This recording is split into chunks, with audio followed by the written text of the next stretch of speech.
মিশরের মরুভূমিতে দাঁড়ানো এই পিরামিড প্রায় ৪,৫০০ বছর পুরানো।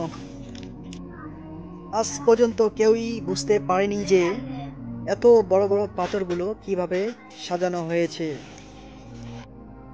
এক একটি পাথরের ওজন ৪০ টন পর্যন্ত, ১০ টন থেকে রয়েছে। তার মানে আপনি বুঝতে পারছেন, একটি পাথর উঠানোর জন্য ১৫০ জন লোকও কম হয়ে যাবে। যে পাথরগুলো ব্যবহার করা হয়েছে এগুলো আনা হয়েছে অনেক দূর থেকে। ওই জামানায় না কোনো মেশিন ছিল, না ছিল কোনো আধুনিক যন্ত্রপাতি, না ছিল ট্রাক।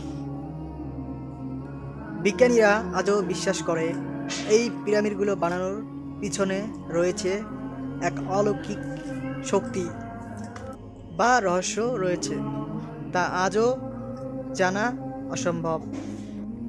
চিন্তা করে দেখুন, সেই জামানায় কোনো আধুনিক কোনো টেকনোলজিও ছিল না, তারপরও পিরামিডগুলো উপত্যকার আকাশের সাথে মিলে যায়। এটা কোনো ইমারত নয়, এটা হলো একটা রহস্য যা মানুষের বাহিরে, ক্ষমতার বাহিরে ভবিষ্যতের ইঙ্গিত দেয়, যা নিঃসন্দেহে আল্লাহ তাআলা সর্বশক্তিমান, নিঃসন্দেহে। তো আমাদের ইসলামিক ভিডিওটি কেমন লাগলো তা কমেন্টে জানাবেন এবং চ্যানেলটি সাবস্ক্রাইব করে একটি শেয়ার করে দিবেন, যাতে দিনই ভিডিও প্রচারের মাধ্যমে সবাই জানতে পারে।